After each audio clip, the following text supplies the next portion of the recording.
Today's story takes us to Taiwan, where authorities have taken a major step against a fast-growing Chinese social media platform known internationally as RedNote or Xiaohongshu. Taiwan has officially announced a one-year ban on the app, citing rising concerns about fraud, cybersecurity risks, and user safety. For many people in Taiwan, RedNote had become a daily part of life. The platform is similar to TikTok, filled with short videos, lifestyle content, and a built-in shopping system that made it extremely appealing, especially to younger audiences. But behind the vibrant videos and trendy posts, authorities say something more troubling was happening. According to Taiwan's Criminal Investigation Bureau, the platform has been linked to more than 1,700 scam cases just since last year.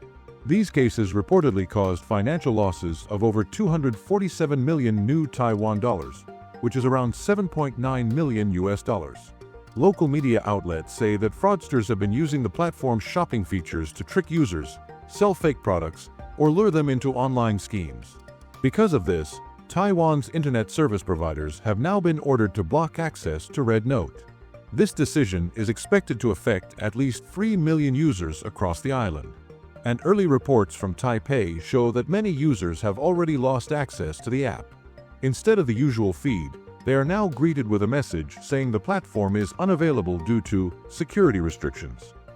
Taiwanese news outlets are reporting that the ban goes beyond just scam concerns. Authorities say the company behind RedNote has failed to meet Taiwan's cybersecurity requirements, and that this lack of compliance puts local users at risk. One of the key issues, according to Taiwan's interior minister, is that the app's operators do not have an official local office in Taiwan. This means regulators have limited power to enforce rules, demand changes, or monitor how user data is being handled. Officials also said that RedNote never responded to requests to submit a plan outlining how it would strengthen data protection and improve safety measures. With no cooperation from the company, Taiwanese regulators decided a temporary suspension was necessary. Now, to understand the scale of this move, it helps to look at how influential RedNote has become globally.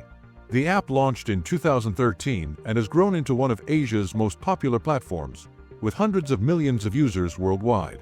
Recently, its international audience grew even larger as many American users started looking for alternatives to TikTok, especially during discussions about a possible US ban on the Chinese-owned video giant. RedNote filled that gap quickly, attracting millions of new users and content creators. But Taiwan's decision isn't just about fraud or missing cybersecurity paperwork. It also comes at a time when concerns about China's influence through social media are increasing. Several governments around the world have raised concerns that platforms controlled by Chinese companies could be used to shape political views, gather sensitive data, or spread misinformation. For Taiwan, this issue is especially sensitive. Beijing considers Taiwan a part of China and has not ruled out using force to bring the island under its control. Because of this tense political backdrop, Taiwan has become even more cautious about any digital platforms that could potentially be used to influence public opinion or gather private data from its citizens.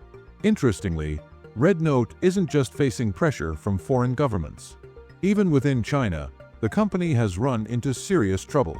Chinese regulators have recently criticized the platform for what they called negative content, and reports say the authorities demanded strict punishment for some of the company's top executives. So, RedNote finds itself squeezed from both sides, facing scrutiny abroad for data security and political influence, while also being monitored at home in China for not aligning perfectly with government guidelines. The temporary ban in Taiwan has placed the app under a global spotlight. For the millions of users who relied on RedNote for entertainment, shopping, or content creation, this move is a big disruption. Many are now searching for alternatives or waiting to see whether the company will respond to the regulators' demands. At the moment, neither the app's administrators nor Taiwan's authorities have issued a detailed public statement addressing the next steps. The BBC has reached out for comments, but so far there has been no official reply from RedNote. This story highlights a much bigger issue: the growing importance of digital trust, data safety, and cross-border tech regulations. As social media platforms continue to expand globally, governments are becoming more cautious and more willing to act when they feel that user security or national interests might be threatened. For now, Taiwan's RedNote ban remains in effect for 1 year. Over the next months, regulators will be watching closely to see whether the company takes meaningful action to address fraud cases, strengthen cybersecurity, and comply with Taiwan's laws. Whether RedNote will be able to return to Taiwan after the ban ends is still unclear.